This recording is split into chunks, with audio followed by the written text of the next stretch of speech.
Je devais présenter avec Justine les voies d'abord et patient drépanocytaire.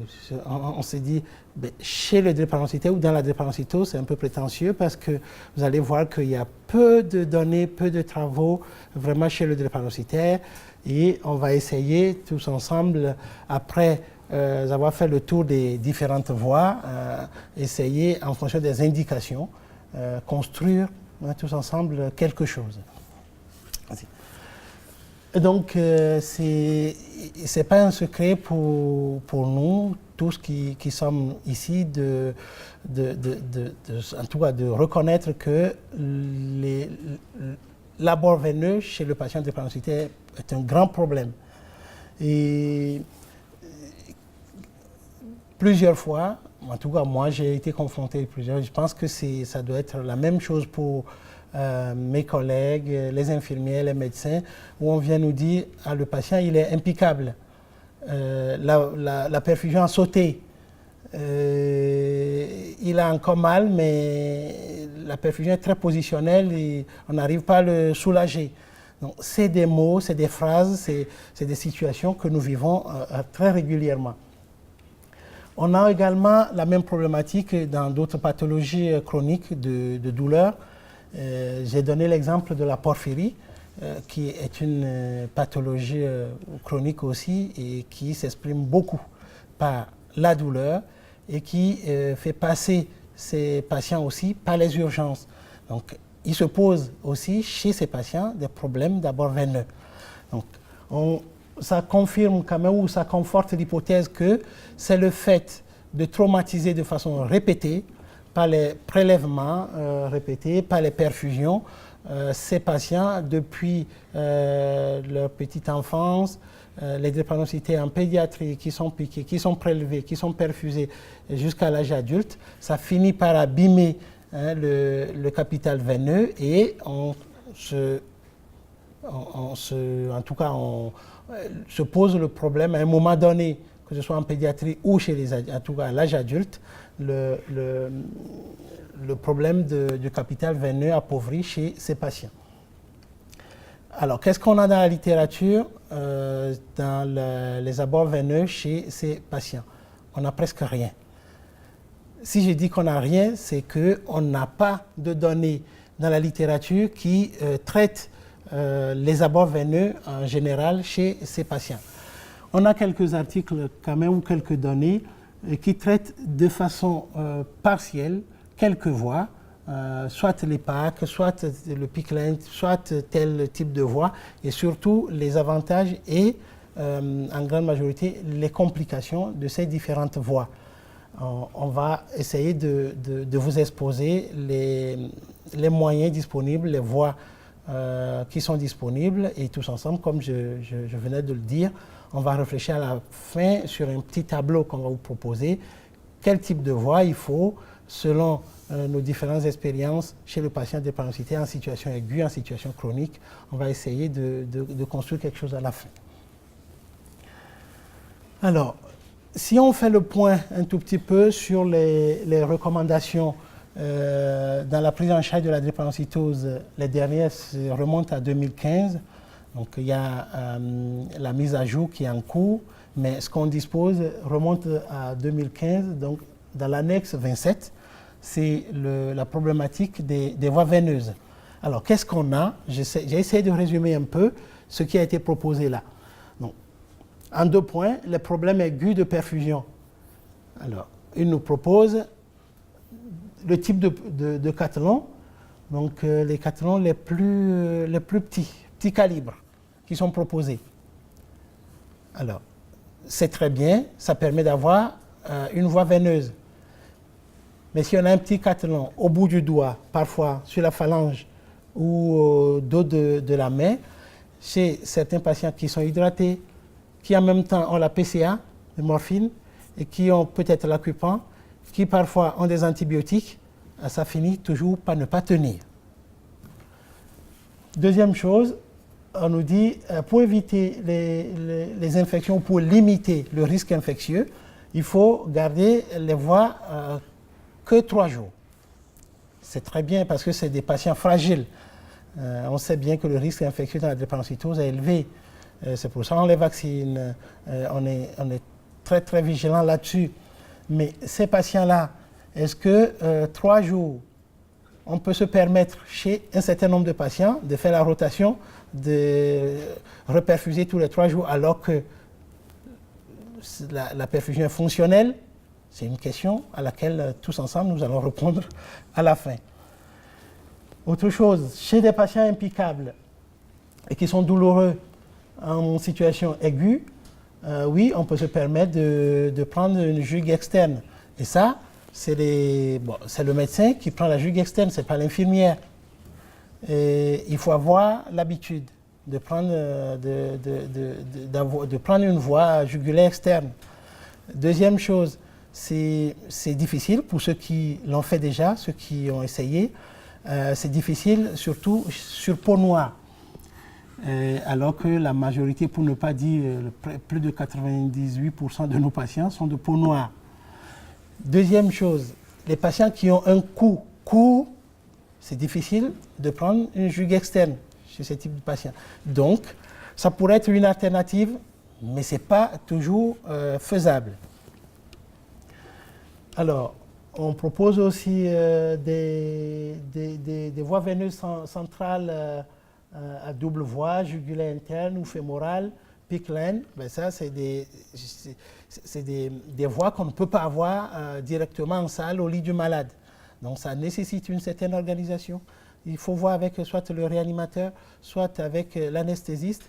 Il faut que le bloc soit disponible en fonction du type de voie qu'on veut poser. Il y a des pistes de proposition, mais il reste toujours des problèmes. Alors, les problèmes chroniques de perfusion, donc pour les astuces, on dit il faut une hydratation orale pour quand même faire gonfler un peu les veines, un massage, une couverture chauffante, ne pas fumer, ne pas prendre du café, c'est bien, c'est des choses qu'on peut faire. Chez des patients implicables en situation chronique, on propose des alternatives. C'est la voie orale ou la voie sous-cutanée ou des inhalations, par exemple du Calinox, du Méopa, pour soulager des patients. Chez des patients qui sont en programme d'échange transfusionnel pour, par exemple, des crises répétées ou des crises graves, on peut les mettre sous hydroxyurée pour essayer d'éviter des situations qui nous amèneront à les perfuser. Mais est-ce que l'hydroxyurée marche chez tous les patients? C'est une solution, mais ça ne règle pas tout. Donc, les patients qui ont des veines très fines ou chez des enfants, on propose des aiguilles à ailettes ou des épis crâniennes. Ce que j'ai développé au début, les petits catheters, c'est le même problème. Vous avez une aiguille à ailette, pour passer beaucoup de choses, c'est souvent compliqué. On est très très limité. L'infirmière va vous dire, l'hydratation oui, peut-être la PCA, mais les autres choses, ça ne peut pas passer, tout ne peut pas passer, ce qui est normal. Parce que le débit, il est lent, en tenant compte du calibre de l'aiguille. Alors, je vous propose un article qui a été publié en août 2018 par une équipe française, c'est la réanimation de Nancy. Alors, ce n'est pas chez des drépanocytaires, mais en tout cas, moi, ça m'a intéressé. Ils se sont posé la question, est-ce que quand on repère les veines par échographie, est-ce qu'on est plus efficace? Est-ce que ça apporte quelque chose par rapport à une prise veineuse classique? Alors, ils ont choisi des malades de réanimation qui n'ont plus besoin de cathéters centraux, mais des patients qui ont des œdèmes et des patients qui sont obèses. Des œdèmes parce qu'on ne voit plus rien. Des patients obèses, donc il y a la graisse sous-cutanée et qui rend difficile la visibilité, le trajet des veines. Donc, ça veut dire que ces patients ont un bon capital veineux, sauf qu'on n'arrive pas à repérer. Donc, ils veulent repérer par échographie. Et ils ont essayé. Donc, ils ont eu 114 patients répartis en 2 groupes, 57 dans chaque groupe, avec un guidage échographique et une méthode classique. L'infirmière essaie avec l'aiguille de trouver et rechercher la voie. La prochaine. Ah oui, d'accord. Alors, si on regarde un tout petit peu, le premier jour, alors, on ne va pas tout, juste à la fin du premier jour, le pourcentage de succès sous échographie 66% et méthode classique 70%. Le taux d'échec, après 3 tentatives, taux d'échec 34% sous échographie, 31% méthode classique. Donc un peu partout, deuxième, troisième jour comme ça. Et alors, ils ont regardé quel type de cathéters ont été posés. Donc c'est vrai qu'en moyenne 18 gauche sous échographie, c'est normal que sous échographie qu'on puisse mettre des cathéters de plus gros calibre. Et méthode classique, c'est des cathéters de 21 gauche, donc de calibre beaucoup plus petit. Les complications, extravasations, on a eu plus sous échographie que en méthode classique. Donc, la conclusion de cet article, c'est que le repérage échographique chez ces patients ne fait pas mieux qu'une perfusion classique.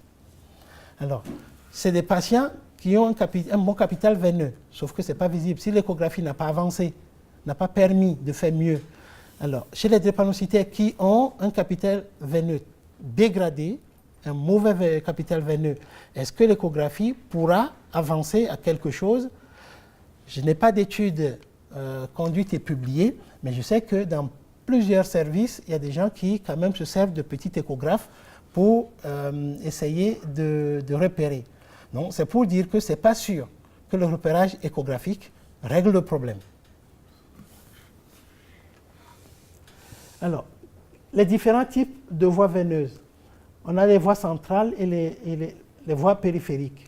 Donc, les veines centrales, donc, ce qui est normal, elles sont de parois plus épaisses, le débit sanguin est important, le cathéter est de plus petit calibre par rapport au diamètre de la veine. C'est un rapport de cathéter, même si le cathéter il est gros, étant donné que le diamètre de la veine est important, donc quand même le cathéter il est à l'intérieur quand même de la veine sans problème.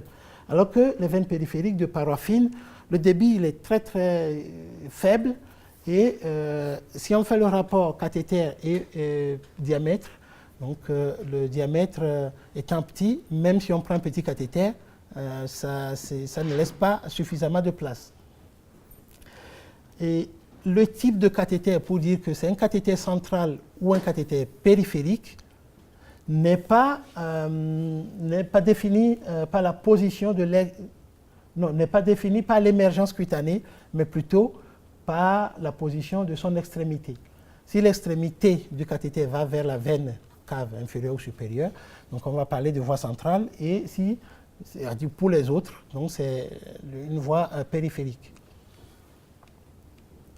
Alors, si on prend l'exemple du PICC line et puis du midline, donc PICC line, ça fait cathéter central à insertion périphérique. Alors, on a envie de croire que les deux sont insérés au niveau du bras. Habituellement, classiquement, c'est au niveau du bras que les deux sont insérés. Mais pour le PICC line, l'extrémité du cathéter va jusque dans la veine cave supérieure. Et c'est ça qui fait que le PICC line est considéré ou bien est classé parmi les voies centrales. Alors que le midline, qui a son extrémité distale au niveau axillaire, voire sous-clavier, est classé parmi les voies périphériques. Alors que l'insertion, les deux, c'est au niveau du bras habituellement. Donc ça confirme que ce n'est pas parce qu'on perfuse au niveau du bras ou il y a l'émergence cutanée au niveau du bras que la voie est forcément périphérique. Alors, quelques critères de choix de l'accès veineux périphérique ou central. On prend l'exemple du PICC line ou du PAC. Les perfusions périphériques classiques et du midline. Quelqu'un qui n'a pas de voie veineuse, c'est le cas en tout cas qui a un réseau veineux pauvre, c'est le cas chez nos patients drépanocytaires. Est-ce qu'on peut leur mettre des voies centrales? Oui, et ça dépend aussi de la situation. Ce n'est pas quand ils sont dans la douleur ou en train de faire une crise qu'on va aller leur mettre un pack. C'est quand même, on va relativiser, en avançant, on va voir un peu, mais on peut, si c'est nécessaire, on peut mettre un cathéter central simple ou tunnelisé ou autre, un PICC-LEN, ça ne sera pas dans ces situations-là forcément. Donc, si quelqu'un a un réseau veineux pauvre, ben, on ne peut pas le perfuser en périphérie. Dans ces situations-là, le mid-line est une solution très, très acceptable. Pour des antibiotiques, quand on a une antibiothérapie à durée courte, en quelques jours ou inférieure à 4 semaines, oui, on peut utiliser les 2 voies. Mais si c'est au-delà, on ne peut pas maintenir ni les voies périphériques classiques, ni le mid-line. Donc, ça nous dira, ben, ce patient qui, peut-être pour une raison X, a besoin, parce que nos patients aussi drépanocytaires, ils peuvent faire autre chose. Ils peuvent faire, par exemple, une spondylodicite, ils peuvent faire bien d'autres infections. Ils sont des malades comme tous les autres. Si on a besoin d'un traitement intraveineux plus de 4 semaines, donc il faut qu'on pense à des voies centrales et des voies centrales qui ont moins de risques infectieux ou d'autres risques qu'on va voir plus loin. L'hydratation, les saignées, les transfusions, on peut. L'alimentation parentérale, ben, par voie périphérique, il faut quand même que ce soit des molécules qui ont une osmolarité beaucoup plus faible. Et si on prend la chimiothérapie, par exemple, ce n'est pas dans la drépanocytose forcément, je vous ai dit, je vais exposer les différents moyens et puis on va revenir maintenant tous ensemble chez le patient drépanocytaire.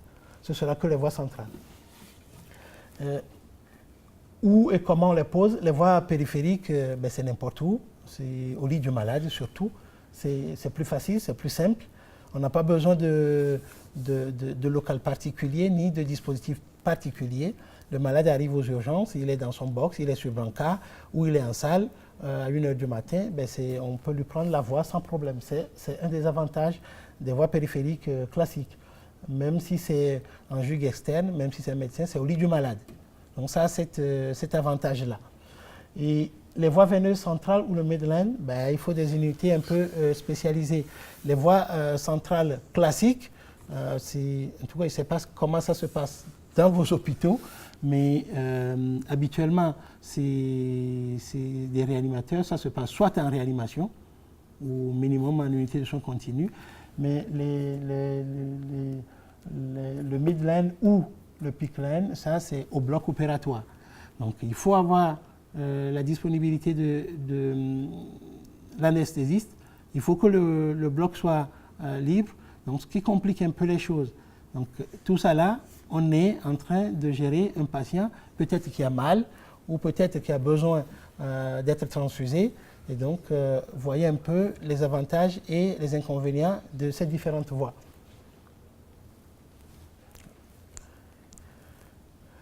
C'est un peu, oui, les différentes voies veineuses périphériques, donc le catalogue que tout le monde qu'on connaît, qu'on prend n'importe où. Et là, c'est une image d'un midline qui est au bras, mais qui va beaucoup plus loin et qui peut tenir en semaine avec plus de sécurité jusqu'à 3 voire 4 semaines avec quand même des soins qu'il faut faire régulièrement. Alors, les voies veineuses périphériques chez l'adulte, c'est souvent le membre supérieur non dominant, la jugue externe, les veines superficielles de la main, des avant-bras ou du pli du coude. Les membres inférieurs, c'est surtout le risque infectieux et le risque d'ulcère si on se rapporte à nos patients drépanocytaires. Chez les enfants, ben, c'est beaucoup plus les membres supérieurs, les veines céphaliques. Donc, c'est de petites veines sur le crâne chez les enfants qu'on essaie de prendre pour les soigner. Alors, les complications, c'est des blessures vasculaires, donc des hématomes, les extravasations, les nécroses cutanées ou de l'œdème, les infections, les lymphangites ou les thrombophllébites. Je ne sais pas si on n'a pas sauté. Non, on n'est pas. Non, c'est bon. Non, c'est bon. Voilà, c'est les différents accès veineux centraux. Alors, on a des voies implantées et des voies non implantées. Implantées, c'est les PAC, les portes à 4. Et les voies non implantées, c'est les cathéters centraux classiques ou les PICC line, donc cathéter central à insertion périphérique. Donc là, on voit, quand même, si je peux me permettre, là, quand même, une bosse, et c'est une bosse quand même de PAC, je pense que nous tous, nous avons vu à la face antérieure du thorax chez un certain nombre de patients. Alors, voie veineuse centrale, jugue interne, sous-clavier, axillaire, le fémoral, c'est le risque infectieux à cause de la région, et c'est un geste strictement médical. Les complications, ces voies centrales ont des complications mécaniques, des perforations, des échecs, des lésions nerveuses, surtout au niveau de la jugulaire interne, des hémothorax, pneumothorax, embolie graisseuse. Je ne sais pas si vous avez eu déjà ces complications. Moi, j'en ai eu déjà, hémothorax sur un cathéter central. Des accidents thrombotiques. Parfois, c'est des patients qui sont soignés, qui ont fait une crise ou un syndrome thoracique, qui ont eu un cathéter central et qui ont bien évolué. Et 2-3 jours après, ils reviennent ou ils sont encore dans le service et ils sont fébriles. On fait des hémocultures, on cherche tout, on ne trouve rien. Et il y a eu des situations comme ça. Moi, j'ai eu une jeune patiente comme ça qui a fait un syndrome thoracique aigu. Les choses ont bien évolué, mais elle est revenue 48 heures après sa sortie, 39 de température, rien d'autre. Le poumon, l'examen clinique est normal, on ne trouve pas d'infection. Et puis sur un scanner thoraco-abdominopelvien, elle a thrombosé, elle avait un cathéter fémoral. Elle a thrombosé au niveau fémoral jusque dans la veine cave inférieure. Et avec quand même, elle a envoyé déjà des images au niveau des embolies, au niveau des poumons. Sous un traitement anticoagulant de 48-72 heures, elle est devenue apyrétique. Donc parfois c'est frustre. Ça n'a pas, par exemple, le tableau brutal d'embolie pulmonaire ou un œdème ou une induration douloureuse sur le trajet vasculaire. Parfois, ce n'est pas la situation typique. Quand on a un patient qui a été perfusé il n'y a pas longtemps, qui a eu un cathéter et qui est fébrile, il ne faut pas oublier, il ne faut pas rechercher une thrombose. Les infections, ça c'est assez fréquent, soit c'est des thrombus infectés ou des bactériémies sur des cathéters qu'il faudra changer. Alors, ça c'est un article que je vous propose sur les cathéters centraux, les complications des cathéters centraux chez des drépanocytaires en aphérèse. Alors, c'est une publication d'une équipe américaine. Ils ont pris ces patients, 57 patients qu'ils ont comparés à des témoins dans le même service qui étaient des donneurs de cellules souches. Et ils ont remarqué que chez les témoins, il n'y a aucune complication, alors que chez les patients, il y a eu des hémorragies, des infections, des thromboses. Et si on prend les cathéters en position jugulaire interne et en fémorale, il y a une différence très significative au niveau des thromboses, alors que les infections et les hémorragies, il n'y a pas de différence significative. Alors pourquoi on va choisir par exemple un PAC ou un PICC line sans se poser des questions de situation aiguë ou autre? Le PAC, on ne peut pas mettre un PAC en situation aiguë. Donc souvent ça se programme et ça se réfléchit, ça a besoin de bien mûrir les choses et informer le patient avant de lui mettre quand même un objet, un corps étranger sous la peau et qu'il va garder des mois, voire parfois des années. Alors quand on a un lymphodème du bras, on ne peut pas mettre un PICC, on va opter pour un PAC en toutes les situations, sans distinguer situation aiguë ou situation chronique. Quand un patient a un syndrome cave supérieure, ce sera plutôt un PAC mais en fémoral, mais non un PICC line. S'il y a des risques hémorragiques, on peut plutôt, par exemple, des patients qui ont des thrombopénies, il faudra plutôt privilégier le PICLEN parce que si on veut mettre un PAC, il faut transfuser en plaquettes, ça a besoin d'une préparation beaucoup plus compliquée. S'il y a une infection en cours, il faut privilégier le PICLEN et non le PAC qui va s'infecter de toute façon. Donc ce n'est pas en période septique. L'érythrophérèse, pas le PIC, le PAC, point d'interrogation, ça se discute. Et dans la chimiothérapie, le PAC est mieux. Alors, combien de temps on va pouvoir garder ces différentes voies? Les non implantés, donc cathéter central simple, 1 semaine idéalement, mais ça peut aller jusqu'à 3 semaines si c'est en jugue interne, mais en fémoral, il ne faut pas dépasser 7 jours parce que le risque infectieux en fémoral est très très élevé. Et les tunnelisés, on les garde beaucoup plus longtemps. Et les PICLEN, on peut aller un mois avec eux, 2, 3, voire parfois 4 mois, les PICLEN. Mais les MIDLEN, c'est pas plus de 4 semaines. Les voies périphériques simples, c'est gentil ici, on a dit jusqu'à 5, voire 7 jours.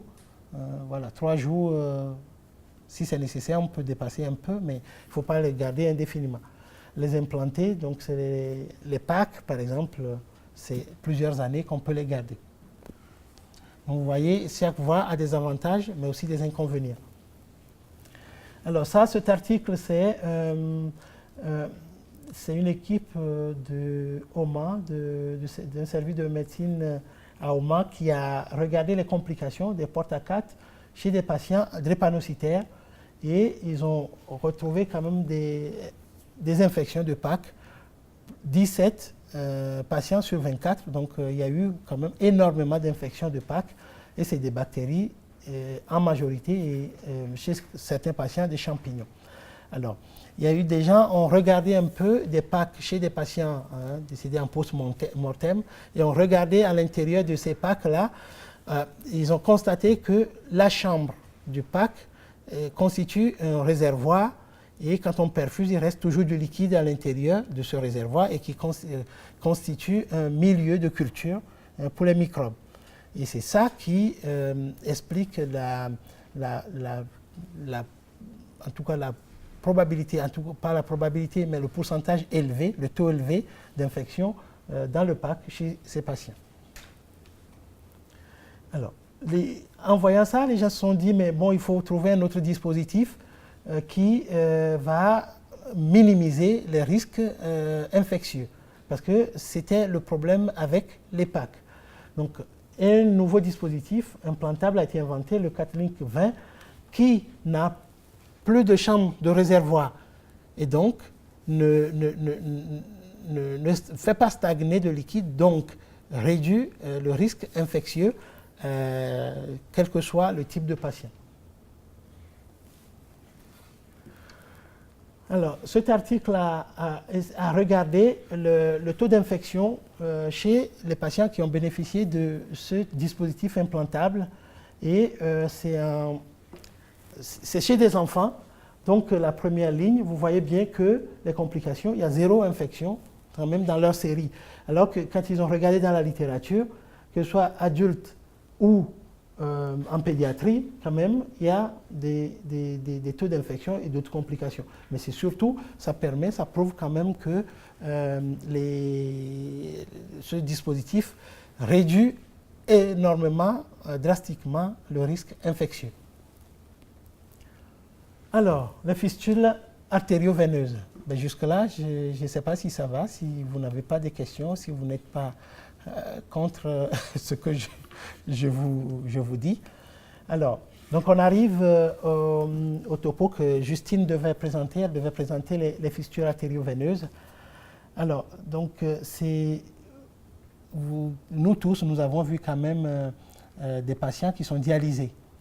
Et c'est le type de dispositif qui est adapté à ces patients parce qu'ils sont piqués, ils ont besoin quand même d'une voie sûre pour être dialysés des heures, 2, 3 fois par semaine.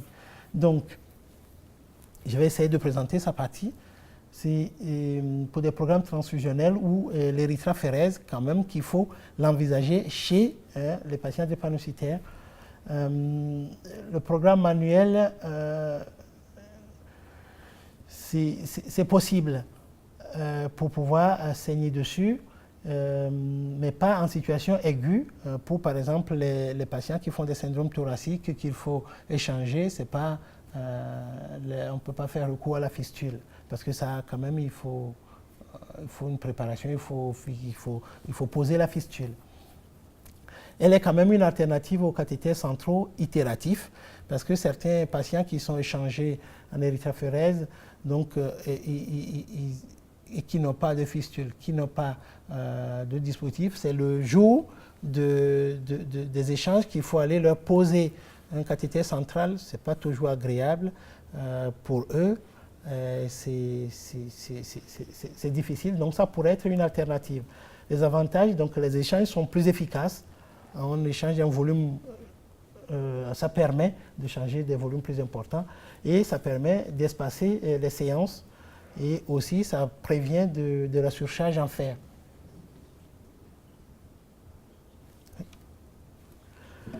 Alors, c'est un peu donc le principe, je ne suis pas chirurgien, donc je ne vais pas pouvoir vous expliquer comment c'est fait, mais ça permet quand même d'artérioriser une veine et d'avoir un débit assez important et ça permet on a l'exemple ici, une fistule radiale et avec le temps quand même ça augmente le diamètre et ça augmente le débit et les possibilités d'avoir une voie qui est un peu proche d'une voie artérielle. Alors, les veines utilisées en réseau superficiel, donc l'avant-bras, donc veine radiale, qu'on voit sur le schéma là, la veine cubitale qui est de l'autre côté. Et au niveau du bras, c'est la veine céphalique ou la veine basilique. C'est ces deux veines-là aussi qui sont utilisées pour les midlines, les picklines. Et au niveau de la cuisse, c'est faisable aussi au niveau de la veine saphène, mais c'est essentiellement beaucoup plus au niveau quand même du membre supérieur qu'on fait les fistules. Et au niveau du réseau profond, au membre supérieur, c'est la veine humérale et au niveau inférieur, c'est la veine fémorale. C'est un peu voilà. Donc, si vous voyez un peu quand même sur ce schéma, ce que ça devient après une fistule, donc c'est la cicatrice, mais bon, après, on a quand même une veine qui est très visible, de calibre important et qui peut servir sans difficulté. C'est ce qu'on a aussi chez ce patient-là. Et puis, oui, derrière aussi au milieu. Alors, il faut un bilan pré quand même fistule. On ne va pas attraper le patient tout simplement comme ça pour aller lui faire. Déjà, il faut qu'il adhère. Il y a beaucoup de patients qui ont du mal à accepter. C'est pas donné. Il faut les préparer, il faut leur expliquer. C'est un peu on peut fermer une fistule bien sûr, mais quand même c'est pour longtemps. Donc il y a l'aspect esthétique aussi qu'il faut prendre en compte parce que c'est des sujets, des patients qui sont jeunes. C'est pas comme des personnes âgées qui ont une insuffisance rénale et qu'il faut dialyser. C'est pas la même situation. Donc un examen clinique. Faire des examens, donc notamment une phlébographie, un Doppler artério-veineux, et donc le scanner, l'angio IRM ne suffisent pas pour prendre des décisions de l'état veineux pour pouvoir faire ce type de montage. Alors, chez les drépanocytaires qui ont un capital veineux superficiel très très pauvre, on peut la solution pourrait être des fistules humérales qui sont superficialisées. Donc, au lieu d'avoir des veines superficielles, comme on n'en a pas, on prend une veine humérale qu'on va rendre un peu plus superficielle pour pouvoir piquer. Parce que si cette veine reste tout en profondeur, on aura toujours du mal à aller la chercher. Donc, on la ramène un peu sous la peau pour pouvoir piquer. Donc, il y a des des thromboses qui sont fréquentes. On sait bien que la drépanocytose est une pathologie thrombogène quand même, c'est un terrain prédisposé. Et donc il y a des thromboses, donc un traitement anticoagulant périopératoire. Et donc à cause de ce traitement anticoagulant, donc il faut repérer les patients qui ont le moya-moya, donc ce réseau un peu spécial de révascularisation anarchique au niveau cérébral, parce que sinon, au cours du traitement anticoagulant, ils vont saigner dans la tête. Donc les repérer, les éliminer avant de pouvoir les anticoaguler ou bien même faire la fistule. Parce que si on ne peut pas les anticoaguler, ça ne sert à rien de leur proposer une fistule. Et les cardiopathies et ceux qui ont l'HTAP également.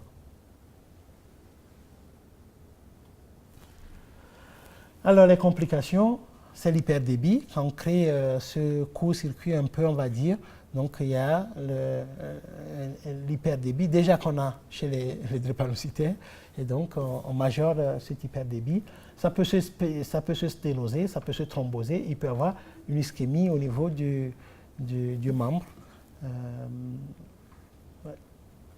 Alors, les données dans la drépanocytose, il y a eu des descriptions, un premier cas en 2002, chez un garçon de 13 ans qui a été suivi 17 mois. Donc, une seule série, donc il y a des cas isolés, et puis des séries de fistules chez des patients drépanocytaires. Comment? C'est Justine qui l'avait publié. Oui. Donc, ça aurait été bien qu'elle soit là pour décrire son travail, mais bon. Alors, donc une série de 26 patients avec des caractéristiques qu'elle a ressorties. Donc, majoritairement, à plus de 96%, c'est des patients SS. C'est des patients qui ont fait des AVC. Et aussi, je pense, des atteintes rénales. Donc, chez ces patients, on sait bien que pour le moment, en tout cas pour l'instant, ceux qui ont une vasculopathie cérébrale, on les échange, mais jusqu'à quand, on ne sait pas encore. Quand est-ce qu'il faut s'arrêter? Ce qui fait que des enfants qui ont fait leur AVC à l'âge de 5 ans ou à l'âge de 10 ans sont échangés jusqu'à 25-30 ans. Personne n'a pour l'instant la réponse. Quand est-ce qu'il faut arrêter?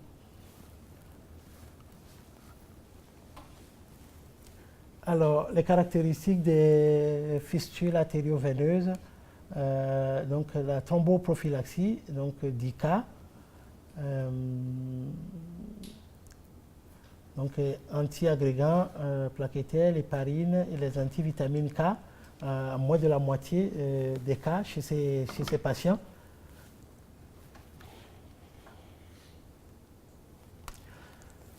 Alors, les complications locales. Donc, il y a quand même des complications chez 73% de ces patients. Donc, on a parlé de thrombose, de sténose, des infections locales.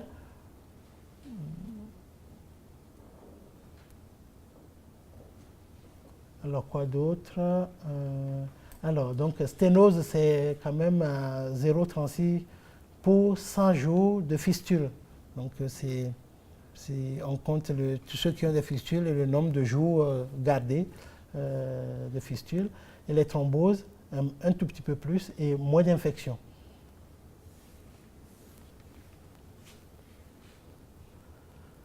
Alors, suivi à long terme, la durée de vie moyenne des fistules, 51 mois. Donc, avec quand même, vous voyez, entre 13 et 218 mois. Donc, c'est l'âge. Donc, il y a une moyenne de 51 mois. Alors, sur cette fistule, sur la totalité, il y a 7 fistules qui ont été utilisées jusqu'à 5 ans. Et 15%, donc 4 jusqu'à 10 ans. C'est pas bien, mais alors c'est jusqu'à 10 ans après, qu'est-ce qu'on en fera ou qu'est-ce qui s'est passé? Je ne peux pas répondre à cette question. Alors, des effets secondaires cardiaques. Il n'y a pas eu de nouvel événement clinique. Il y a eu une aggravation d'HTAP qui qui a eu hydroxyurée du traité pas de l'Azélix, qui a eu un traitement pour son HTAP et qui a été échangé. Donc c'était une fistule artério-veineuse radio-brachiale, et donc aggravation sévère d'HTAP, l'hyperdébit. Vous voyez un peu quand même 1260 millilitres par minute, la normale, je ne peux pas vous le dire. Alors donc il y a eu réduction de la fistule et il y a eu un décès à 11e mois post-fistule. Donc, est-ce que c'est la fistule qui était responsable? Il n'y a pas eu de réponse à cette question. On n'a pas pu attribuer le décès à la fistule de façon directe.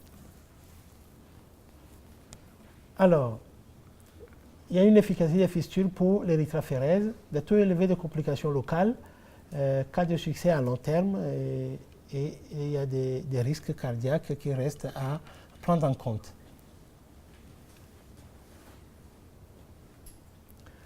Alors, il y a un pack en double lumière, comme vous le voyez, les packs Vortex, là, comme ça, qui est différent des packs classiques qu'on met et qui sont des packs à un seul boîtier et une lumière. Est-ce que ça pourrait être une alternative aux fistules? Ça, c'est une question. Alors,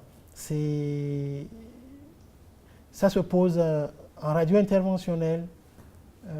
Dans 20% des cas, ça nécessite quand même une anesthésie générale, ce qui n'est pas le cas des packs classiques, parce que les packs classiques, c'est sous anesthésie locale qu'on les pose.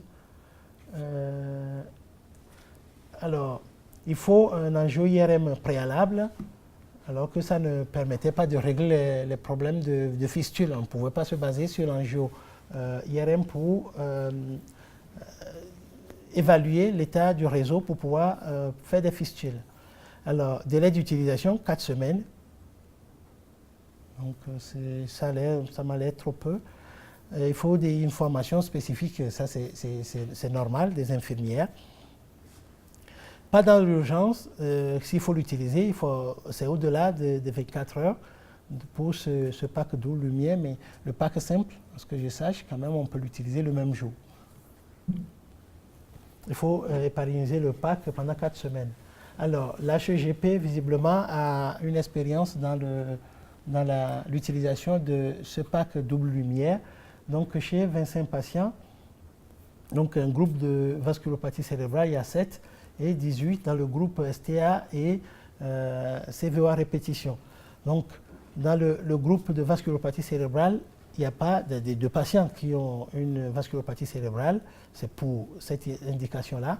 Il n'y a pas d'infection, il y a une thrombose intracardiaque à 17 mois et pas d'embolie pulmonaire. Donc, chez un seul patient, donc à 14 mois, il y a eu un changement du pack à double lumière. Alors que dans le groupe de patients à syndrome thoracique aigu et crise vaso-occlusive répétée, il y a 2 infections avant utilisation, donc à J30 post-pause, une infection au 3e mois, et c'est des germes d'origine digestive. Donc on a eu un syndrome cave supérieur chez un patient sans thrombose.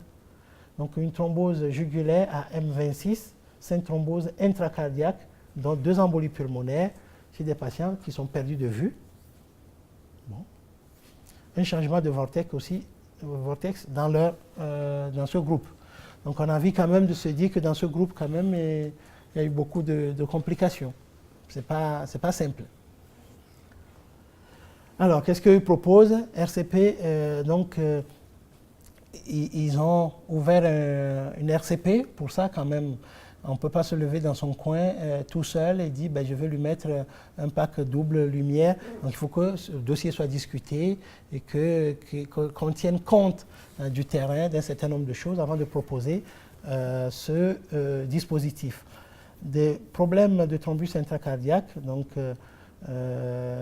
ils proposent des positionnements. Je ne sais pas si ça a permis, si ça fait ses preuves, mais quand même, il propose des positionnements de ce pack pour éviter ces thromboses au niveau cardiaque.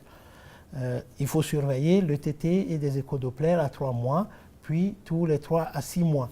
Traitement anticoagulant préventif à discuter si indication d'échange ou antécédent de thrombose. En curatif, ben il propose du Xarelto.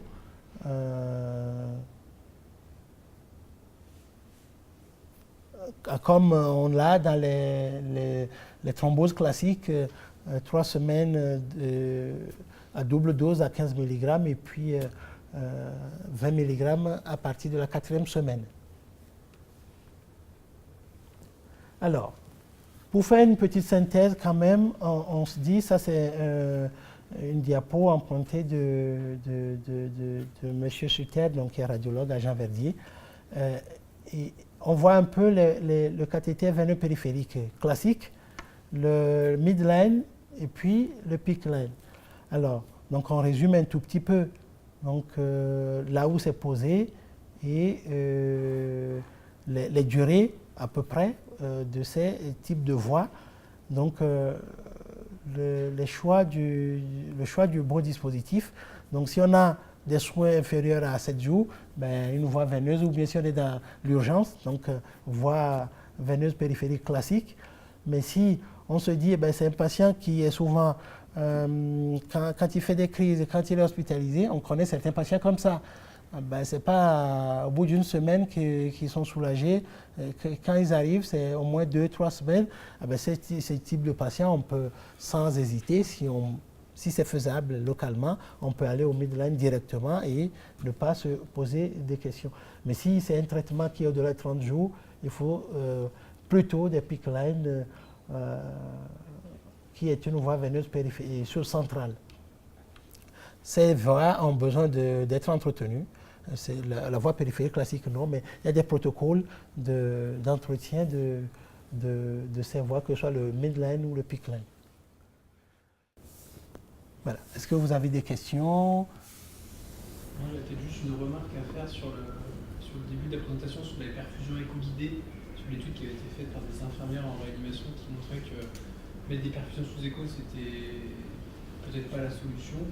Je pense que moi, je suis anesthésiste et je fais beaucoup ça. Je pense que l'étude, en effet, elle prouve que c'est pas la solution si les gens ne sont pas formés. Mais une fois qu'on est formé à la perfusion sous écho, ça me semble être l'une des solutions pour perfuser les patients drépanocytaires. Une fois qu'on est formé, on a un taux de succès qui est nettement supérieur à ce qui est montré dans l'étude. C'est très bien, l'une des solutions. Ça ne règle pas la totalité du problème, c'est ce que j'aimerais dire, mais ça peut être effectivement une des solutions. Mais eux, ils ont pris aussi des malades pas simples. Non, bien sûr, et puis l'autre chose, c'est par rapport au midline, moi je pose beaucoup de midline. Vous orientez plutôt sur capital veineux assez pauvre. Le problème, c'est que les patients drépanocytaires ont un capital veineux assez pauvre, finalement sous échographie. Les veines peuvent être pas si mal que ça, parfois pas mal, parfois pas si mal, pas si bien que ça. Et en règle générale, sur les drépanocytaires, ils ont un capital veineux même profond qui est trop faible, avec des veines qui sont trop fines pour mettre un midline sans qu'il y ait un risque de thrombose trop important. Donc, en tout cas, nous, là où je travaille, on en met très peu parce que même si on a la compétence et le matériel, les veines elles sont très étroites chez les drépanocytaires pour mettre un midline et le risque c'est qu'ils thrombosent au bout de 3 jours. Ce ne sera pas la solution. Je ne sais pas si vous avez l'expérience de ça, des midlines sur les drépanocytaires ou les peak lines. Nous, on en pose un peu, c'est vrai, mais on a ce même problème, c'est que finalement, on n'utilise pas beaucoup de la midline non plus chez les drépanocytaires, même si idéalement, ça paraît pas mal, parce que spontanément, ça fait lorsque à la cuveine, justement, on n'a plus rien, je veux dire, en superficiel, c'est vrai que ça paraît séduisant, mais effectivement, on a eu beaucoup d'échecs, nous aussi, et de thrombose, et finalement, nous, personnellement, on ne les pose pas beaucoup non plus.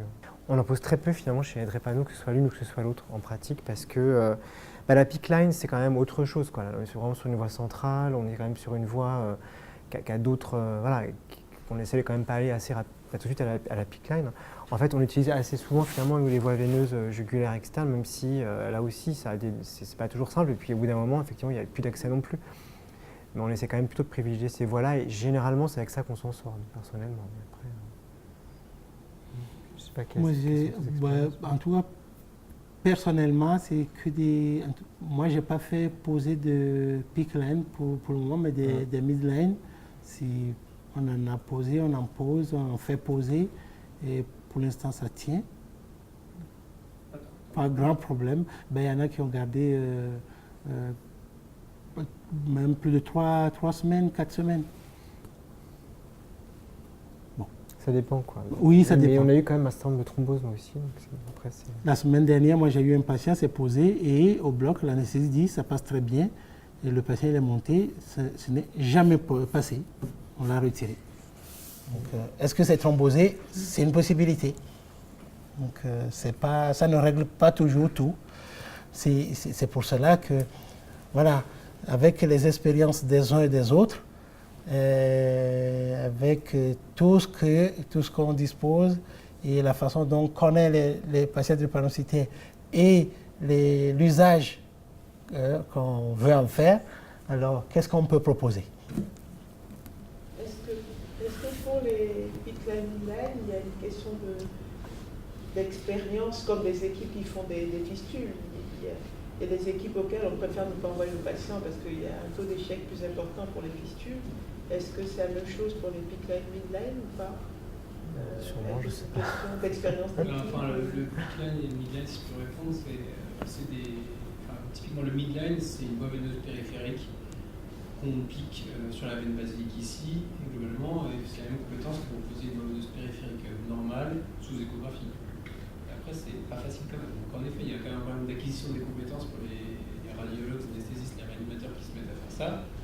Et normalement, une fois que le cathéter est dans la veine, ça doit fonctionner. Si ça arrête de fonctionner, c'est comme ce que disait le monsieur, soit ça s'est thrombosé dans le cathéter, soit c'est la thrombose autour du cathéter dans la veine, parce que le cathéter était trop gros par rapport au calibre de la veine. Est-ce que nous avons plutôt des patients qui feraient plus facilement des thromboses et que le problème, ce ne serait pas plutôt cela, le terrain, que la voie elle-même? Non, mais ça marche. Il y a des patients qui font plus facilement de thrombose que d'autres. Enfin, c'est qu'ils ont des veines un peu plus fines et en plus ils ont un terrain un peu thrombotique. En effet, je pense que c'est une raison. Moi, pour compléter la réponse, en tout cas, ça dépend des hôpitaux. Mais c'est souvent les anesthésistes ou radiologues ou réanimateurs, c'est entre ces 3 équipes-là que ces dispositifs se posent. Dans mon expérience, une fois sur 2, les PICC line étaient thrombosés. Ah bon, d'accord. Les PICC ou les PICC line? Les PICC. Ouais. Après, il y a un gros travail de purge systématique. En fait, c'est ça. Moi, je crois que c'est vraiment ça. La formation. Au début, il n'y a pas de raison que ça thrombose aussi vite. C'est tout comme les histoires. Est-ce qu'il faut pas former ceux qui vont utiliser la PICC line aussi et pas seulement la Clairement. Je pense que la formation des équipes infirmières, elle est majeure. Parce que même sur la MID, je veux dire, il y a vraiment des soins à apporter quand même très régulièrement. Peut-être au début, on ne soignait pas assez la voie et nos midlines se sont beaucoup thrombosés. Donc justement, maintenant, on fait encore plus attention qu'avant. Est-ce qu'on pourrait partager ces protocoles? Moi, je pense que l'équipe moi, j'en ai un tout fait. médecine polyvalente qui, dans mon hôpital, s'occupe des patients, je ne suis pas sûre qu'il y ait un protocole pour l'utilisation, justement, pour le soin de ces voies. Je ne pense pas. Il y a même dans la littérature, je pense qu'il y a des écrits, des pages d'entretien de PICC et de MID. Moi, dans mon hôpital, j'en ai un dans la gestion documentaire. On a un truc tout fait qui est disponible. Et en pratique, vous les rincez combien de fois par équipe? Rinçage, c'est à chaque équipe, oui. Oui. Et par contre, on fait un soin dessus comme une PICC line, en fait. Donc c'est tous les 2 jours, hein, c'est ça. C'est tous les 2 jours. Ouais, c'est ce que j'ai retenu. Ce qu'on nous a dit dans le service. Juste une petite question. Je me présente, je m'appelle Léveillé Manuela, je suis puéricultrice au centre de référence pédiatrique à Créteil. Oui. Et je voulais savoir si cette présentation s'adresse uniquement aux adultes ou bien... C'est vrai que nous sommes médecins d'adultes, mais ça s'adresse aux 2 groupes, les enfants comme les adultes. Sauf que nous, moi je suis pédiatre, on est beaucoup moins embêtés que vous par les thromboses. On pose beaucoup de panique. Nos enfants, ils ont des packs, ça marche très bien. Ils font pas Oui. d'infection, pas de thrombose. Et je me fais hurler dessus par mes adultes qui me disent ça va pas mettre un pack. Et en fait, je pense qu'on a une vraie différence entre les enfants et les adultes. Nous, on n'est pas du tout embêtés par les thromboses. Donc, on pose très facilement des packs. On met très peu de midline, très peu de pitline et on met des packs. Et comme ça, au moins, on a une voie en urgence ou on a une voie. C'est comme les complications chroniques. Il y a beaucoup de complications qui ne sont pas retrouvées chez les enfants, mais quand ils grandissent, on voit des choses chez les adultes. Tant mieux si si vous avez des solutions, c'est une bonne chose. Mais chez les adultes, chez certains patients, c'est vraiment compliqué. Est-ce que l'adulte est plus thrombogène que l'enfant? Clairement. On le voit dans les... Oui, dans les complications, on voit, c'est vrai que... Clairement, de toute façon, déjà, je pense qu'il y a un problème de cytose. C'est vrai pour chez les enfants, quand on le rate, je pense. Ouais, non, voilà, Donc c'est toujours déjà, notre et après, en effet, ils sont plus thrombophiles, c'est clair. éternelle discussion qu'on a entre pédiatres et Non, adultes. mais pas que des thrombophiles, tout, quoi. Et nous, c'est vraiment pas une problématique. C'est vrai que nous, sur 17, on fait très peu de midline et de pitline. C'est assez d'emblée qui était central. Parce que bon, souvent, c'est en urgence, donc tu peux direct au réveil ou en radiovasculaire, ou en réa. Voilà. Et du coup, c'est vrai qu'on en a très peu, sauf si on est fait dans une thérapie très longue, comme je disais, mais plutôt du caté central. Donc la jugue interne plutôt, ou la jugue orale, la jugue, ouais. On privilégie plutôt la jugue pour les cas infectieux. Ouais. Les PAP, on en a quelques-uns, mais on n'en met pas forcément beaucoup comme ça. Non, c'est pas. On a des difficultés. Le vortex, moi j'en ai un. Oui. Voilà, ça c'est extraordinaire, mais c'est que pour l'érythrophérèse. On ne peut pas vraiment perfuser, ou alors c'est vraiment très ponctuel sur une cellule qu'on n'arrive pas à un thoracique aigu, qu'on a besoin d'une grande urgence. On peut perfuser dessus, mais si on ne peut pas l'utiliser, pour la perfusion, c'est un peu dommage la perfusion. Je pense qu'on aura beaucoup moins les problèmes qu'il y a eu là que tu as cité, parce que maintenant je pense que d'abord on ne savait pas bien utiliser le vortex, puisque c'est en effet il n'y a que l'HEGP qui le fait en France pour l'instant, sur la métropole. Elles ont appris en Angleterre, elles se formaient à Londres. Et puis on ne connaissait pas trop les techniques qui sont des aiguilles extrêmement particulières, qui sont comme des pieux, des armes pieux avec un gros calibre. Et en fait, je pense que les infirmières avaient mal appris à piquer et qu'elles avaient tendance en fait à blesser l'intérieur du silicone au niveau du vortex, qui faisait plein de petits trous, et que pour ça qu'il y avait aussi beaucoup d'infections et de thromboses. Donc je pense que là on devrait aller mieux. Et puis surtout, il faut utiliser que ces aiguilles-là. C'est qu'il y en a qui utilisent les aiguilles qu'on utilise normalement pour les packs simples. Donc je pense qu'on devrait, vraiment, en tout cas j'en ai qu'un, j'ai peut-être aussi avec. La problématique, c'est pas que ça dure 4 semaines, c'est qu'on peut l'utiliser longtemps, mais c'est qu'il doit être au moins paralysé toutes les 4 semaines. Donc ça pourrait pour les échanges électrocytaires qui normalement sont plutôt 6 semaines, voire un peu plus sur les cellules à répéter. Mais du coup, si on ne les utilise pas, il faut qu'au moins ils viennent à 4 semaines, c'est pas arrivé. Donc ça, c'est le problème, c'est que beaucoup de nos patients ne sont pas forcément très observants et disciplinés. Et donc s'ils ne reviennent pas, c'est pour ça qu'on les retrouve avec des thromboses. Et c'est pour ça qu'il y avait une telle différence entre les deux groupes, parce que dans le groupe vasculopathie, ils sont beaucoup plus disciplinés probablement, ils viennent régulièrement à leurs échanges, qui sont tout petits, ils ont l'habitude de venir, alors que le groupe CV-OSTA, les complications c'était... Il y a un problème d'utilisation du vortex au départ.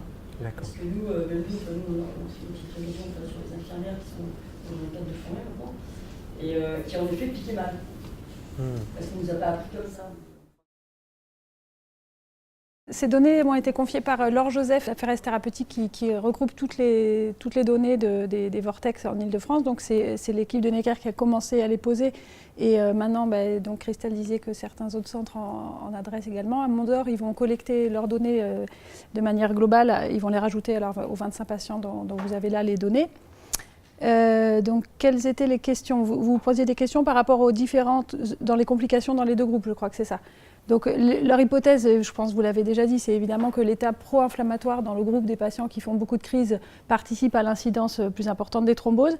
Mais ce que Laure voulait souligner aussi, c'est que leurs pratiques ont varié au cours du temps. C'est qu'au départ, le positionnement de leurs cathéters, qui sont de très gros calibre, en fait, le diamètre du cathéter qui rentre dans les cavités droites est beaucoup plus important qu'un pack standard. Et ils avaient tendance à les poser trop loin, dans l'oreillette droite, et qu'ils ont effectivement des thromboses intracardiaques, des thromboses de l'oreillette qui sont survenues assez vite, et qu'en fait, au fur et à mesure du temps, ils ont changé leur pratique et ils ont décidé de les poser pas plus loin que la jonction atrio-cave, et que manifestement, l'incidence des thromboses est moindre dans ce positionnement. Donc, en fait, là, dans ce tableau, ne figurent pas les dates les dates des complications par rapport au début de leur expérience qui date de 2015, je crois, 2015-2016. Je ne sais pas si ça répond en partie ou pas à votre question, mais alors c'est pour ça qu'ils souhaitent que tous ces dossiers soient staffés, enfin que les patients candidats à la pose de ce genre de dispositif soient staffés dans leur RCP, donc qu'ils ont constitué uniquement pour cette problématique des PAC double chambre.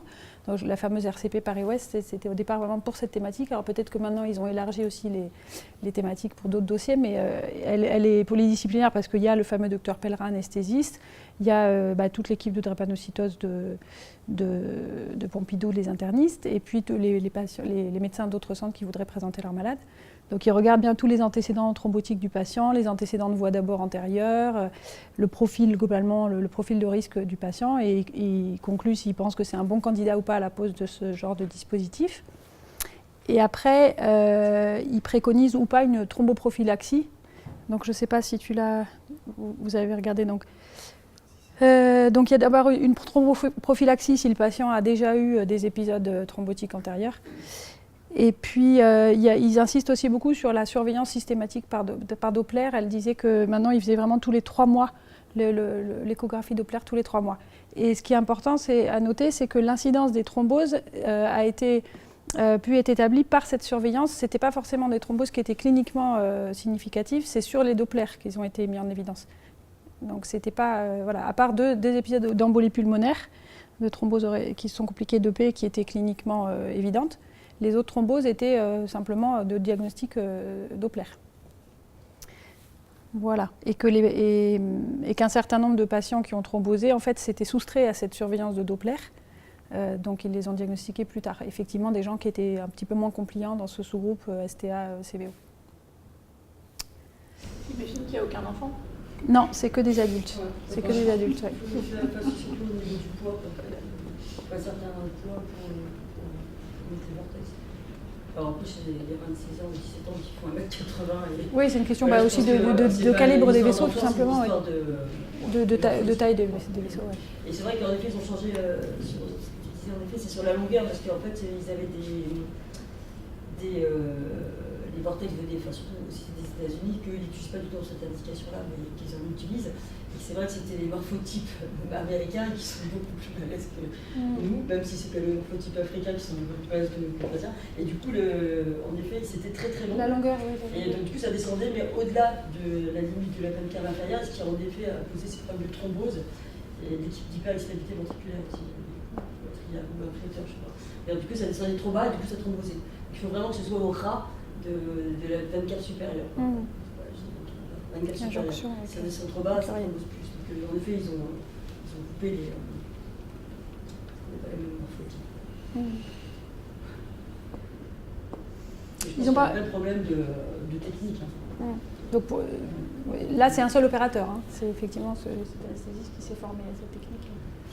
Et j'imagine que les patients qui ont justement une antécédent thrombotique, ils sont contre-indiqués. Ils n'ont pas été forcément contre-indiqués, puisque ça fait partie des patients qui ont par contre eu un traitement anticoagulant au moment de la pose. Alors, elle n'a pas précisé dans son tableau quel pourcentage de patients avaient des antécédents dans chaque groupe, mais ils ne les ont pas forcément contre-indiqués. Ils ont contre-indiqué ceux qui avaient des moya-moya et qui auraient justifié potentiellement d'anticoagulants qui auraient été contre-indiqués, mais sinon, pas à ma connaissance. Est-ce que tu peux juste revenir sur les fistules et justement les complications cardiovasculaires, parce que dans l'étude que tu présentais, finalement, il n'y a pas eu... Alors on a posé la question, alors on a cherché à étudier si on pouvait voir une évolution des paramètres échographiques cardiaques. Je ne vous ai pas présenté le tableau parce que finalement la réponse était négative. On n'a pas pu montrer de différence dans les paramètres échographiques de volume d'éjection du ventricule gauche, de débit cardiaque. Comme c'est montré dans la littérature chez les patients dialysés, c'est très bien montré. Quand dans des études prospectives, le cathétérisme change vraiment radicalement les paramètres hémodynamiques. En fait, le problème, c'était une étude rétrospective, donc il y avait beaucoup de données manquantes.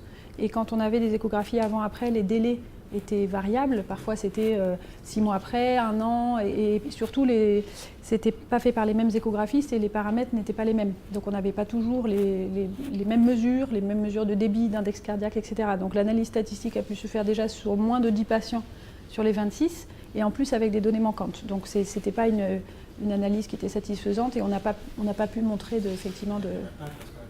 Ça ne veut pas dire qu'il n'y en a pas, et donc par contre, on avait choisi de détailler le cas clinique de ce patient qui avait une hypertension artérielle pulmonaire sévère préexistante, mais qui s'est aggravée de manière majeure 15 jours après la réalisation de la fistule. Donc on pose la question, on ne conclut pas, mais on pose la question évidemment de la responsabilité de la fistule, qui en plus dans ce cas précis était très débitante. Donc ce patient était suivi à Bicêtre, donc au centre de référence de l'hypertension artérielle pulmonaire. La réalisation de cette fistule avait été discutée par les pneumologues et les chirurgiens, et puis Françoise Driss qui s'en occupait en l'occurrence à Bicêtre. Et donc ça avait été déjà décidé avec précaution. Il avait été conclu qu'il n'y avait pas d'autre option possible. C'est un patient qui avait une HTAP sévère qui nécessitait absolument des érythrophérèses et qui refusait la poursuite des cathéters centraux itératifs. Et donc on avait dit que c'était le seul moyen de pouvoir lui permettre de prolonger son programme et qu'il allait être suivi de très près. Et voilà, et donc c'est pourquoi il a pu être montré très vite cette aggravation, puisqu'il avait été monitoré de très près.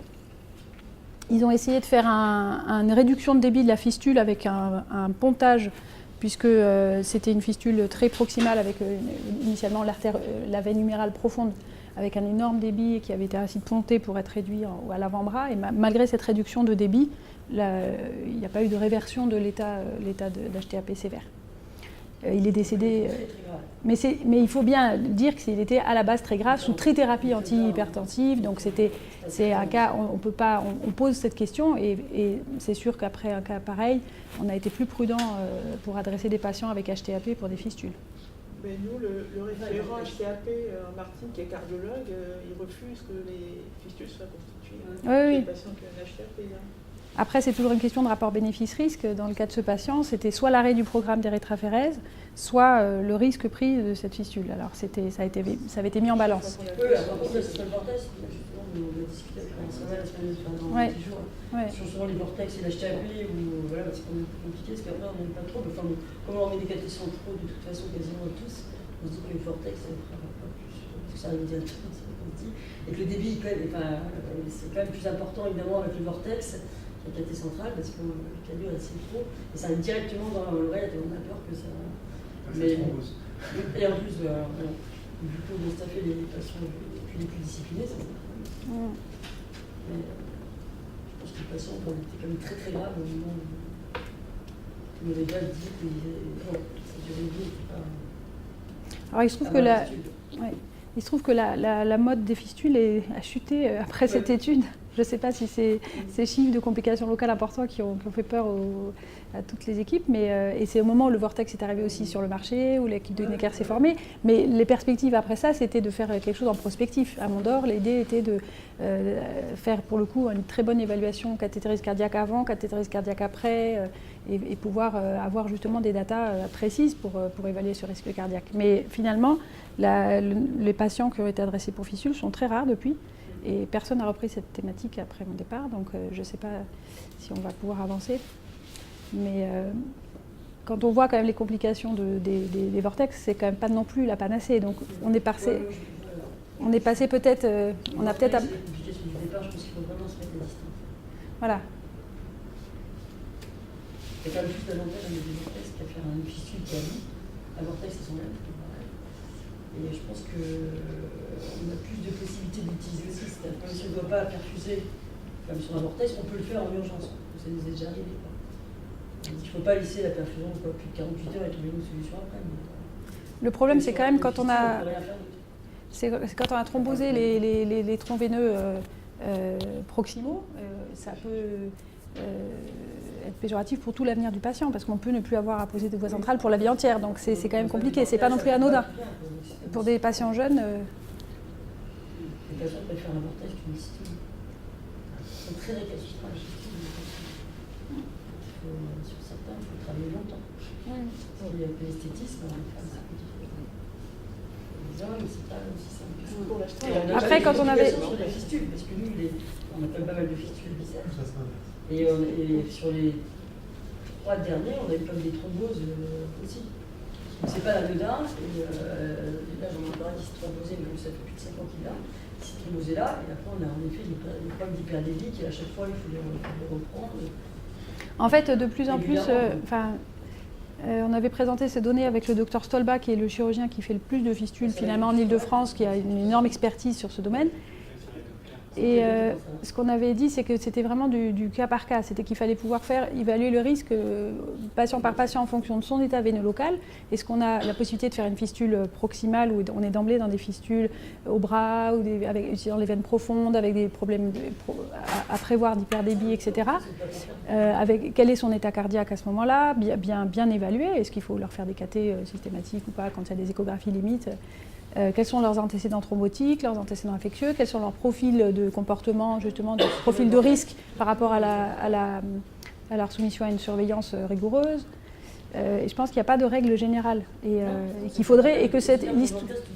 Et l'idée de cette RCP, je trouvais très intéressante parce que le but, c'est de mettre toutes les données sur la table, de dire voilà, ce patient-là, il a tel réseau vasculaire, il a tels antécédents thrombotiques, tels antécédents infectieux, et qu'est-ce qu'on peut considérer qui soit la moins mauvaise solution, puisqu'il n'y aura jamais de solution idéale. Il faut des gens qui sont en échange très longtemps. C'est pas juste une période, parce qu'il y a certaines indications qui sont plus périodes. Voilà, et aussi bien sûr l'indication. Il y a aussi bien sûr l'indication, parce que. C'est pas du tout la même vortex. Alors, dans la série de fistules, on n'a pas pu montrer de corrélation entre les complications et l'indication du programme transfusionnel. Mais il y avait aussi des patients qui étaient sous programme pour des crises à répétition. On peut considérer qu'il n'y a peut-être pas une très bonne indication finalement. On le sait tous, ce n'est pas quelque chose qu'on souhaite maintenir nos patients à vie sous programme transfusionnel pour ça. Et donc, est-ce que les fistules avaient été faites justement à mauvais escient à un moment donné Là, c'était une petite série, et encore une fois. C'était avant le vortex, c'est pas nous, tous ceux qui sont en CVO ou en stade, c'était des gens, c'était avant le vortex. Maintenant, si on a des patients plutôt CVO et stables, on peut proposer un vortex, en effet, que la fistule. Après, pour les vasculopathies cérébrales, ceux qui n'ont pas d'indication à la greffe ou une possibilité, je pense qu'il vaut mieux leur mettre une fistule. Mais après, ça dépend pour les plans de vie, si le premier, c'est pareil, là, c'est pas mettre un petit peu de. Je crois qu'il y a les habitudes d'équipe. Je pense que voilà, je sais pas, pour le moment, on n'a pas assez de données pour pouvoir comparer, il me semble, le profil de risque de l'un ou l'autre. Mais c'est vrai qu'il y a avoir des partenaires fiables, chirurgiens ou anesthésistes, bons poseurs, enfin déjà, ça c'est un élément important. Donc l'endroit où on travaille est important. Le souhait du patient. La durée de vie de la fistule, 15% à 10 ans seulement, qui ne sont pas. Oui. Oui. D'ailleurs, c'est ce que c'est ressenti pendant l'âge. Tous stérilisés, tous. Alors, ce qu'on a aussi discuté, c'est le personnel qui utilisait ces dispositifs. Parce que, comme je vous l'ai dit, il y avait un certain nombre de patients qui avaient des fistules pour des crises, lesquelles fistules ont été parfois utilisées aux urgences, dans des services d'hospitalisation. Et j'ai en tête une des patientes de la série qui a fait une thrombose septique, qui s'est thrombosée en unité de médecine après un passage aux urgences sur une perfusion prolongée sur une fistule, ce qui n'aurait jamais dû être le cas. Une deuxième patiente qui s'est thrombosée précocement et dont la fistule n'a jamais pu être utilisée finalement, parce qu'elle aurait nécessité une reprise chirurgicale que la patiente a refusée, avait été piquée par des infirmières inexpérimentées qui venaient d'arriver au centre de Drepano, qui n'avaient jamais piqué des fistules. Et clairement, il y a eu aussi un problème technique de leur utilisation. Et ça, c'est un élément clé, mais tu l'as dit pour les vortex, la formation des infirmières avec les nouvelles aiguilles, c'est aussi valable pour les fistules. Il faut bien savoir qui les utilise. Et il est évident qu'il y a un facteur de risque lié aux opérateurs, enfin aux infirmières.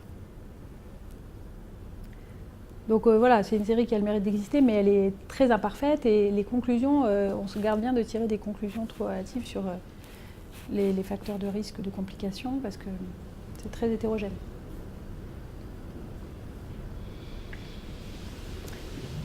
Une question. On parlait tout à l'heure des patients qui sont échangés temporairement, autant mettre en route d'oxyurée, de donner quelques mois les échanger pour les sortir un peu d'une fréquence de crise très élevée. Quand ils sont en capital veineux très pauvre, on veut savoir ce que vous faites quand on voit la nécessité d'une voie d'abord du type voie veineuse centrale qu'on doit les échanger quelques mois. Donc moi je ne serais pas tenté de leur poser un vortex pour 6 mois. Jusqu'à ils m'ont fait poser des cafés centraux de façon itérative. Mais c'est sûr qu'il y a des contraintes importantes aussi. Est-ce qu'à un moment donné, on s'est posé la question des packs, mais les échanges sur packs classiques. Non, on ne peut pas, sauf les échanges manuels. On ne peut pas faire d'échanges avec électrons. En manuel, moi je voulais parler de. Ah, en manuel, si.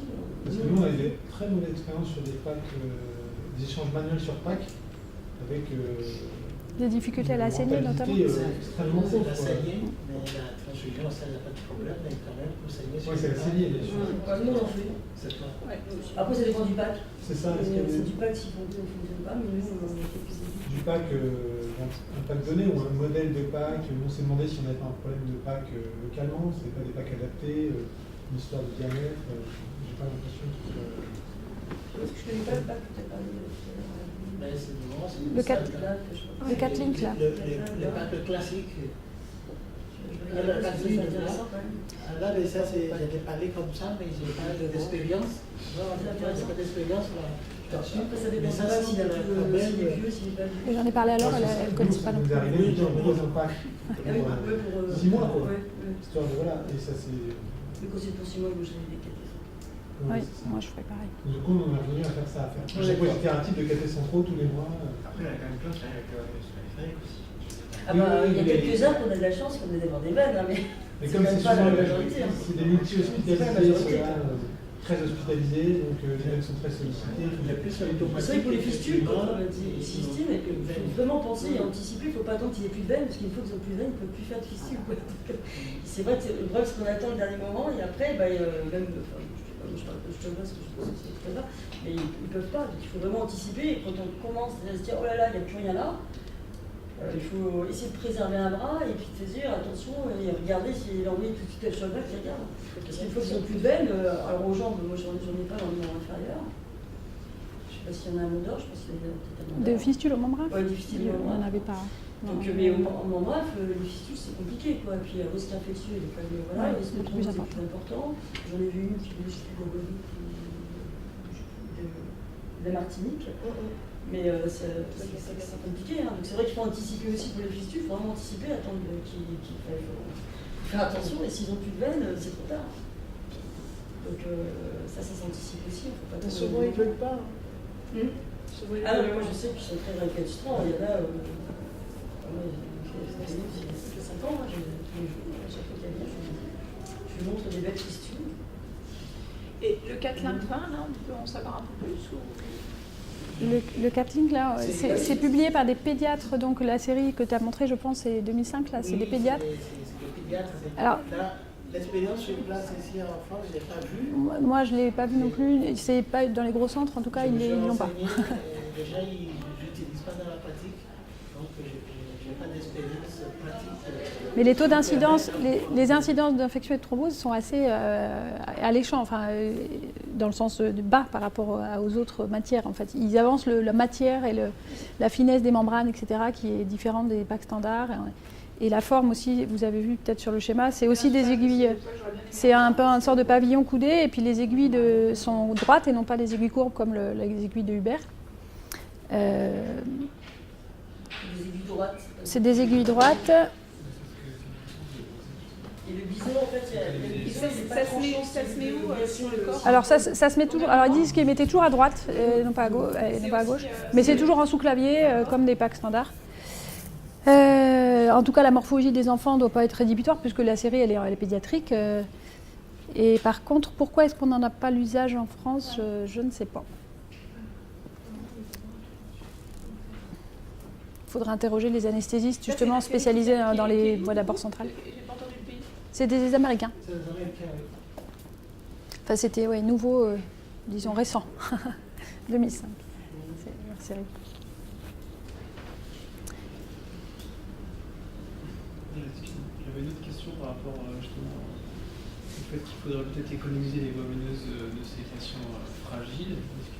Qu'est-ce que vous avez comme habitude sur le traitement des crises vasoconstrictives douloureuses avec la voie féroce, la voie sous-chute? Est-ce qu'il y a des solutions pour économiser ces veines à risque? Moi, je pense que Il y a les différents moments, je pense qu'il y a les différents moments. Il y a l'arrivée aux urgences, il y a les... Est-ce que vous avez ça en besoin? Je sais que dans la chirurgie, les PCA Péros. À quoi? Les PCA Péros. Les morphiniques qui peuvent suivre fentanyl. À chaque fois que le patient, au lieu d'appuyer sur son bouton et que ce soit injecté dans la veine, il appuie sur un bouton et puis ça lui délivre un patch sous le doigt. Support nasal, il n'y a pas le truc, la Disney. Ah oui, il n'y a pas support Ah, les Bordelais ont testé le Succinta intranasal. Ils sont en train de le faire. C'est anesthésique en fait. Oui. Australien, ouais, j'ai vu ça aussi. C'est pas mal. Je connaissais pas. Après, il y a l'exclusive Euromorph, quand même, morphinique très rapide, Péros. Moi, je dirais... Moi, je dirais qu'il faut... Moi, je pense que c'est surtout une question de durée, que quand on a cassé le début de la crise et qu'on est en fin de crise, il faut savoir ne pas les reperfuser. Moi, je dirais plutôt ça. Au lieu de s'acharner à les reperfuser et bien communiquer avec les infirmières quand on sait qu'un patient est difficile, quand on n'est plus à l'acmé de la crise, pouvoir le faire boire Péros et relier en sous-cutané, les relier en sous-cutané et voir en Péros, effectivement, l'oxycodone ou la morphine, le sulfate de morphine Péros. À la phase aiguë, c'est compliqué quand même de ne pas avoir de voix, mais... Théoriquement, c'est bien comme ça, effectivement. Quand ça va mieux, il se déperfuse, il ne faut pas reperfuser. C'est un vieil article fait à Tenon par les psychiatres et la médecine interne, les apports, les aspects un peu psychiques et les relations soignants et malades et des témoignages des patients, leurs relations par rapport à la perfusion. Il y a certains patients qui sont très liés et qui disent, parfois ils ont moins mal, mais ils veulent garder la perfusion parce qu'ils sont angoissés. Et un patient, des témoignages dans l'article, moi je trouve que c'est bien fait, qui disent, j'ai peur de ne plus être soulagé quand j'aurai mal. Et donc pour moi, c'est comme un abandon, le fait de me déperfuser. Donc ce n'est pas toujours facile dans la réalité et ces aspects sont importants à prendre en compte. Le type de patient, le terrain, il y en a qui ont envie même de sortir et qui acceptent très facilement, même qui se proposent, disant mais ça va beaucoup mieux, est-ce que vous ne pouvez pas me retirer la perfusion? Donc ça peut passer sans problème. Voilà, donc après tout, c'est au cas par cas. J'ai l'impression parfois qu'on gagnerait plus à déperfuser 24-48 heures plus tard sur la durée totale de la sortie plutôt que d'être pressé de déperfuser et d'avoir à reperfuser justement. Oui. C'est vrai quand on court après les durées d'hospitalisation pour nos patients, où on raconte qu'ils restent trop longtemps et on a peur qu'ils s'habituent trop, mais c'est vrai que parfois accepter de déperfuser 24 heures après, l'histoire qu'ils soient rassurés, ça peut permettre de ne pas repartir à zéro, de ne pas avoir l'impression de repartir à zéro. Oui, c'est vrai, mais c'est surtout chez des patients qui, par exemple, sont déperfusés. Donc il ne faut pas, s'il vaut mieux, effectivement, voir si on ne peut pas ne pas les reperfuser. Ça, ce sera une bonne chose. Les patients qui sont perfusés, dont la perfusion est fonctionnelle, personnellement, je ne sais pas si je fais bien, mais même s'ils sont mieux et que je passe par voie orale, si la perfusion passe, moi je garde 24 heures. Voilà, en me disant, pour qu'on ne soit pas obligé de reperfuser, parce que c'est le fait de chercher, de piquer qui est traumatisant. Et donc, si ça tient, 24 heures après, on les déperfuse. Mais si entre-temps, ils se déperfusent, naturellement, on ne va pas les reperfuser. Donc, on peut travailler là-dessus. Ceux qui vont mieux et qui se déperfusent ou chez qui la perfusion ne fonctionne plus, je pense qu'on peut faire un travail chez ces patients-là et essayer de ne pas les reperfuser dans la mesure du possible. On peut gagner quelque chose. Alors, si j'ai bien compris, quand tu peux passer Péros, tu passes Péros et tu gardes 24 heures avant de déperfuser. Oui. Okay. C'est ce que moi je fais en me disant, une fois que la perfusion est en place, autant se donner un peu de temps pour ne pas avoir à les reperfuser. Si ça ne va pas, on a une voie. Mais si ça va, 24 heures après, on déperfuse et on les laisse sortir. Je pense qu'il y a beaucoup de patients qui attendent des heures, ceux qui sont difficiles à piquer, parce qu'on ne pense tout simplement pas leur faire 10 mg de sous-cut. Et ça, c'est... Là, l'Euromorph, c'est bien, parce que c'est ou le rat mort, voilà, péros ou cut, selon le souhait du patient. Ceux qui font le lien entre efficacité et piqûre et qui préféraient éventuellement l'injectable. Mais Au niveau des consignes aussi, je trouve. je pense que c'est beaucoup de communication quoi, avec les équipes. Consignes, je trouve qu'il y a un gros travail aussi à faire. Le fait de s'acharner sur un patient qui est imperfusable, laisser des consignes, pas plus de 3 essais, et passer le relais. Exactement. Ensuite au bloc à l'anesthésie, laisser des directives parce qu'après et puis, il n'y a plus rien. Et puis nous prévenir parce que des fois je pense qu'il y a un problème de communication entre les médecins et les infirmières. On prescrit, on ne sait pas qu'il y aura une difficulté a priori et 2-3 heures se passent et on vient nous dire ah ben, il y a eu 6 tentatives et puis ça ne s'est pas bien passé et on serait sans doute arrêté à 2 ou 3 et on aurait dit là on va effectivement faire appel à quelqu'un d'autre, passer la main. Je pense qu'effectivement le dialogue est très important parce qu'on va abîmer le capital du patient parfois pour longtemps.